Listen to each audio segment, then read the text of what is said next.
Agaseke k'amakuru mu Karere ngapfunduriye muri Kongo Kinshasa. Ingabo z'umutwe wa M23 urwanya ubutegetsi bwa Kongo Kinshasa ku mugoroba ku wa kabiri zinjiye mu mujyi wa Uvira. M23 yinjiye muri uyu mujyi wa kabiri munini muri nta Kivu Amajyepfo nyuma yo kwirukanira ry'ingabo za leta ya Kongo mu duce twose tuwukikije. Ubuyobozi bw'uriya mutwe mu kiganiro bwahaye itangazamakuru gicamunsi cyo ku wa kabiri bwari bwateguje ko Uvira igomba gufatwa mu rwego rw'ubushyirerezo ku bitera ingabo za leta ya Kongo zimaze igihe zigaba ku baturage. Kuri uwo makuru avuga ko nyuma yo kugera muri Uvira M23 izitangira kugenzura umupaka wa Vimvira uhuza Burundi ndetse na Kongo Kinshasa. M23 yinjiye muri Uvira mu gihe abasirikare benshi ba leta ya Kongo bari muri mujyi ku wa kabiri bari bamaze kuvamo bagahungira mu mujyi wa Karere. Amakuru kandi avuga ko ingabo z'Uburundi zabaga muri uyu mujyi zamaze gucyurwa dore ko bivuga ko igihugu kimaze gucyura brigade ziri hagati ya 4 z'ingabo cyari gifite muri Kongo Kinshasa. Umunyapolitike Moise Nyarugabo wabaye umudepite muri Kongo Kinshasa yasabye abaturage muri Uvira n'ubundi bice ko badakwiye gukomeza guhunga ko uyu mujyi ugiye kubohorwa. Kuva urugamba rwo mu kibaya cya Rusizi rwatangira mu ntangiriro z'icyumweru gishize birukanye ry'ingabo za leta ya Kongo mu bice byinshi. M23 yafashe Katogota, Rurambo, Ruberizi, Ruvungi, Mutarure, Bwegera, Nyakabere na Sange. Mbere yo kwinjira muri Kiriba ku gicamunsi cyo kuwa kabiri yabanje gufata santere Runingwa kurikiraho Kiriba. Igikuba cyacitse muri Uvira na mbere yo M23 ifata Kiriba kuko humvikanye urusaku rw'amasasu bivuga ko yarashwe n'abarwanyi b'ibiro ry'imitwe w'Azarendo mu masaha ya kare mu gitondo cyo kuwa gatatu. Amakuru avaga Uvira avuga ko haba hari icyuka cy'ubwoba ndetse humvikanaga amasasu ariko hatagaragara ingabo za leta ya Kongo FARDC. Uko amasaha yicumaga abanyamakuru ba Kongo bahari bavuga ko umwuka wongeye kuba mwiza, ubuzima bugenda bugaruka buke buke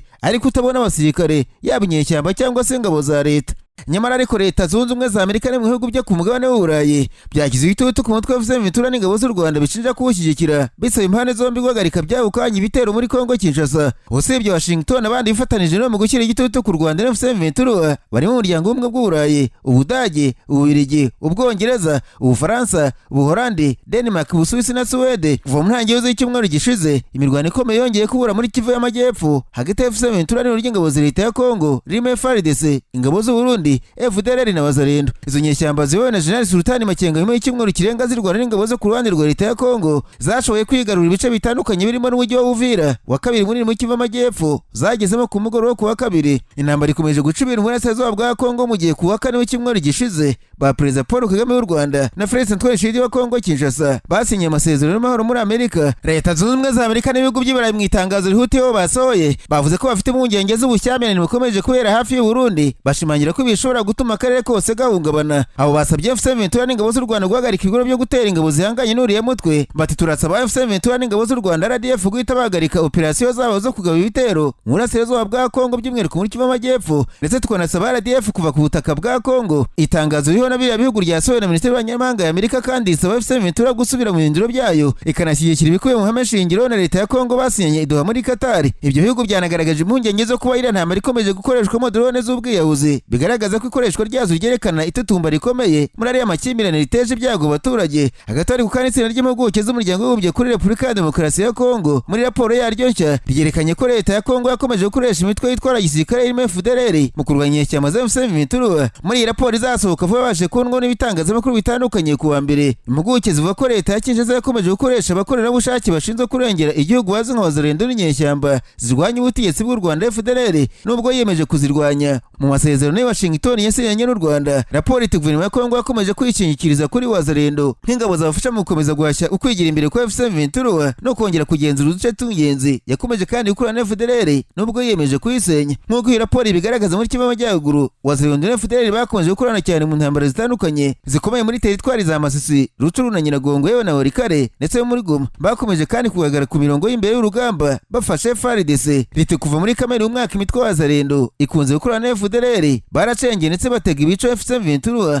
kugira ngo basubire mu bice by'ingenzi cyangwa se bahungabanye iterambere rya M23 cyangwa se kugemurirwa. Nk'uko izina ry'impuguke z'umuryango w'ubumbye ribitangaza, imiterere y'ubuyobozi bwa Bazarendo ntiyahindutse ahanini nubwo hari bamwe bagiye muri M23 cyane cyane nka mupenzi wa NCDRM. Kuva muri Werurwe M23 akunze gusaba Bazarendo gusubira inyuma cyangwa se kwimuka. Raporo iteguye Shimiraye Mwisa, umuyobozi wa NCDR akaba n'umuyobozi wa Bazarendo, yemuye icyiciro cyava Ipinga yerekeza Ikibati muri teritwari ya Walikare kugira ngo buze M23 kwegera imbere ku mupaka kuri axe Walikare Kivu Kashebere Masisi. Umuyobozi wa PSRS Janvier Karere Boringo n'ingabo ze bafite icyicaro Irukwete muri teritwari ya Masisi, mu gihe CFDP iyobowe na Dominique Nderutse yari muri parike y'igihugu ya Virunga kandi yagize uruhare mu mirwano mu bice nka Katsiru, Rwindi, Bukombo, Bambo, Tongo Karengera mu karere ka Rucuru. Muri raporo yabo bavuze ko itariki ya 30 uyu mwaka ikinshasa habaye inama hagati y'ubuyobozi bwa wazalendo n'abayobozi ba leta kugira ngo basobanure ingamba zo kurwanya ibitero n'ubufatanye. Amakuru aturuka hafi ibiganiro yerekana ko leta ya Kongo yemeye gukomeza gutanga inkunga y'amafaranga n'ibikoresho kuri wazalendo. Leta guverinoma yakomeje guha wazalendo amadolari 300 by'abanyamerika buri kwezi binyuze mu biro bya guverinoma kiva amajyaruguru. Colonel Sekororo muri FARDC w'ikicari wa Karere yakomeje kuba umuhuza hagati ya FARDC na wazalendo. Nk'uko raporo ibigaragaza,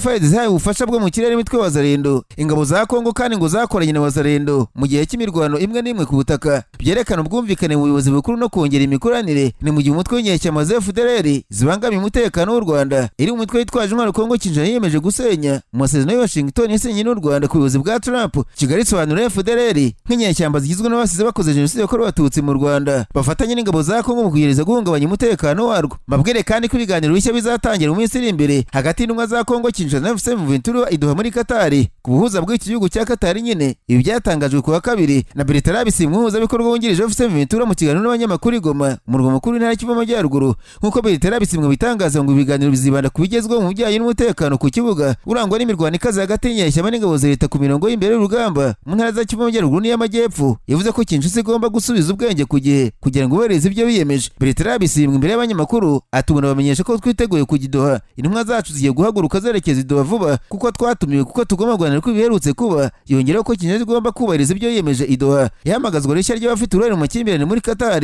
rije mu gihe hamaze iminsi yaba imirwano ikaze hagati y'umutwe w'inyeshyamba za M23 n'ingabo za Kongo Kinshasa. Muri iyi mirwano kandi M23 ikomeje kwigira imbere no kwagurana igenzura mu ntara y'Kivu y'Amajyepfo aho yamaze kwinjira mu mujyi wa Uvira kuri ubu. Nyamara impande zombi zari zashyize umukono ku masezerano y'ibanze agamije gutanga inzira yo gukomeza guhanira ku ntandaro y'amakimbirane hagamijwe gushyira umukono ku masezerano y'amahoro yari amaze igihe ategerejwe kugira ngo ibintu bisubire mu buryo mu ntara za Kivu y'Amajyaruguru n'iy'Amajyepfo. Inyandiko nyinshi zemejwe n'impande zombi ziteganya uburyo bwo guhana imfungwa, uburyo bwo kugenzura ihagarikwa ry'imirwano n'indi bitarakirwa mu bikorwa nubwo habaye inama nyinshi imbere y'umuhuza. Mu itangazo rya guverinoma y'u Rwanda yamaganye ibitero ry'ingabo za leta ya Kongo Kinshasa n'iz'u Burundi rimaze iminsi rigaba mu bice bituwe cyane byegera umupaka wa Bugarama mu karere ka Rusizi burengerazuba. Igaragaza ko bishimangira ko ubutegetsi bw'ikinshasa budashaka amahoro. Kuva mu ntangiriro z'icyumweru gishize ingabo za Kongo Kinshasa, iz'u Burundi, imitwe wa wazalendo, umutwe w'iterabwoba FDLR n'abacanshuro byarashe ibisasu biremereye mu bice birimo Kamanyora mu ntara y'Kivu y'Amajyepfo hapfa abaturage benshi abandi barakomereka. Ku itariki 10 Ukuboza Minisiteri y'Ububanyi n'Amahanga y'u Rwanda yatangaje ko kubera ibisasu byarashwe muri Kamanyora abanyekongo barenga 1000 bahungiye mu Rwanda banyuze ku mupaka wa Bugarama bakirwa mu nkambi y'agateganyo ya Nyarushishi. Iyi minisiteri yatangaje ko ibitero byongera ku buryo Burundi bwohereje ingabo hafi 20 mu Kivu y'Amajyepfo zikajya kugota imidugudu yo muri Minembwe muri teritwari ya Uvira, Fizi na Mwenga zigamije kwicisha abo baturage inzara. Leta Kongo yagaragaje ku mugaragaro ko itazubahiriza agahenge kandi ko iri kurwanira kwisubiza ibice byafashwe M23 nubwo inzira y'amahoro yari ikomeje. Ibyo gukomeza gushaka igisubizo cya gisirikare umuryango mpuzamahanga warabimenyeshejwe nubwo wari ufite uburyo bwabo bwo kubigenzura kandi amakuru menshi muri ayo yari ku mugaragaro. Umuryango mpuzamahanga ntiwigeze gusaba ko ibitero bimaze amezi bitegurwa na Kongo Kinshasa byatangiye mu cyumweru gishize bihagarara. Tariki ya 27 z'ukwezi kwa gatandatu uyu mwaka u Rwanda na Kongo Kinshasa byagiranye amasezerano y'amahoro bifashijwe na Leta z'Ubumwe za Amerika. Rwumvikana ko Kongo Kinshasa igomba gusenya umutwe w'iterabwoba FDLR narwo rukuraho ingamba z'ubwirinzi rwashyize ku mupaka. Perezida Paul Kagame na Felix Antoine Tshisekedi wa Kongo Kinshasa tariki enye Ukuboza no bashyize umukono kuri aya masezerano mu muhango wabereye Washington DC muri Amerika. Iyi minisiteri yatangaje ko kudasenya umutwe wa FDLR bikereza intego y'ayo masezerano ibihugu byombi byasinye Washington yo gukemura amakimbirane amaze imyaka myinshi muri Burasirazuba bwa Kongo. Iti byongeye kandi kunanirwa gusenya FDLR kwa Kongo Kinshasa kwateganyijwe mu masezerano y'amahoro yo muri Kamena uyu mwaka gukomeje gutinza igisubizo cy'amakimbirane muri Burasirazuba bwa Kongo. Intego nyamukuru y'amasezerano ya Washington bigaragara ko Kongo Kinshasa itegeze ishaka amahoro nubwo perezida wa Kongo yitabiriye umuhango wo ku itariki enye Ukuboza nkawe hatuye gusinya mu masezerano. Guverinoma y'u Rwanda yagaragaje ko ibitero bidakerereza gahunda yo kugarura amahoro mu Burasirazuba bwa Kongo gusa ahubwo ko binateza ikibazo ku mutekano w'ibice by'u Rwanda biri mu burengerazuba.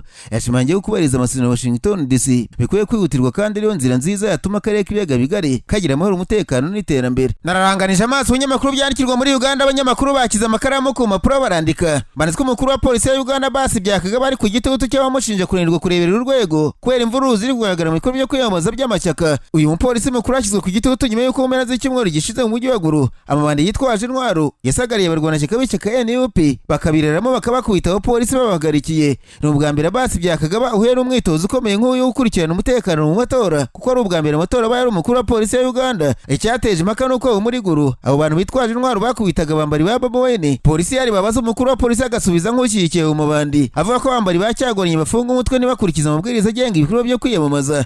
Icyakora yaba komisiyo y'amatora ndetse na komisiyo y'uburenganzira bwa muntu Uganda bamaganye bamaganye kuba abarwanashyaka ba NUP bahohoterwa mu gihe cyo kwiyamamaza. Komisiyo y'uburenganzira bwa muntu yanasabye byakagaba gukora iperereza hakamenyekana mu by'ukuri ibyabaye mu mujyi wa Gulu kuko byagaragaje isura mbi ya Uganda. Mu bikorwa byo kwiyamamaza muri Uganda hari kugaragara abantu bitwaje intwaro batari abapolisi, abantu bamwe bavuze ko ari abasirikare b'umutwe w'ingabo zidasanzwe bari guhungita abashyigikiye cyangwa niba atari yasi Bobo Wine uzangana na Perezida Museveni mu kwa mbere. Akanama Karoni gashinzwe umutekano mu cyumweru gishize kavuze ko bibabaje kuba mu bikorwa byo kwiyamamaza kw'abakandida muri Uganda hari kubamo imvururu, hakibaza uko bizagenda mu matora nyirizina. Ako kanama kasabye leta y'u Uganda guhagarika ubugizi bwa nabi buri gukorerwa abanyamakuru ndetse n'abakandida bo mu mashyaka arwanya ubutegetsi muri ibi bikorwa byo kwiyamamaza. Nasimbukiye muri Kenya, abanyamakuru bicaye imbere ya mudasobwa barandika barandika ko Perezida William Ruto yategetse abanyamabanga ba leta bose kumwamamaza akazabona manda ya kabiri mu matora ya 2027. Ikinyamakuru Daily Nation cyavuze ko abaminisitiri bose bahimbye umuvuno basigaye birirwa bazenguruka mu giturage mu cyitwa gusuzuma ibikorwa by'iterambere ariko bagamije kumvisha abaturage ko ibyo bagezeho babikesha William Ruto, bakabasaba kutazemerera umuntu wese wabayobya ababeshya ibishunga kandi iterambere warizanye gihari agomba kuzana irenzeho. Perezida Ruto kandi ngo ari gukoresha abanyapolitiki basanzwe bavuga ariko ijyana cyane bahoze muri leta nk'abadepite, abasenateri n'abaguverineri b'intara, akabakoresha mu kumvisha bene bo mu moko atandukanye barimo ko William Ruto ari imana yahaye abanyakenya bagomba kumuha indi manda. Amatora ya perezida muri Kenya muri 2027 ariko amakuru ava muri iki gihugu avuga ko umwaka utaha uzaba ari umwaka ukomeye cyane unashyushye muri politike wo gushimangira kugumana ubutegetsi kwa guverinoma ya Kenya Kwanza. Daily Nation yavuze ko uturere twahoze ari igicumbi cya Odinga nka Nyanza, Coast,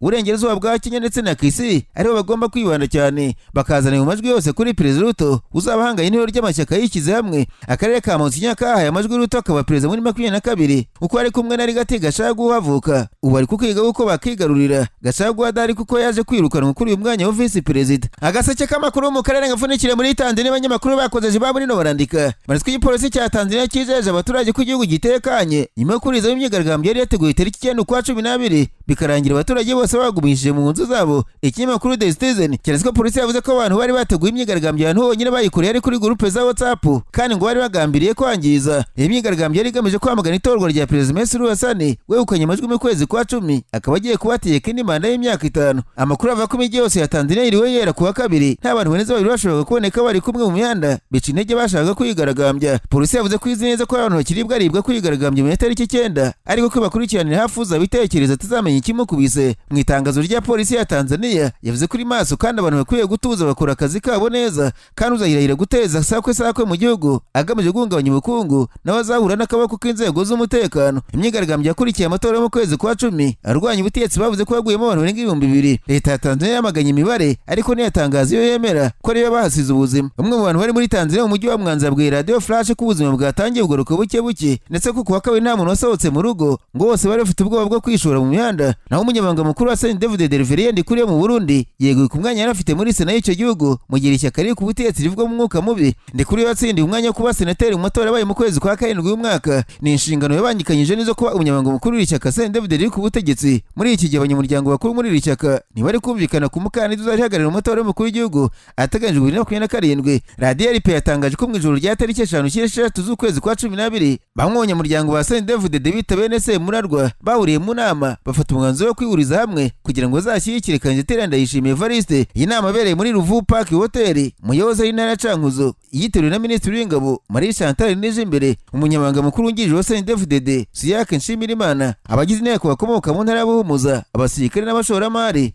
Bivugwa ko Ndikuriyo Jirivendira ko buca uyobora Sena na Gerard Daniel Ndabirabe uyobora umutwe w'abadepite badashyigikiye ko Ndayishimiye Evariste azahagararira ishyaka David mu matora y'umukuru w'igihugu ari imbere.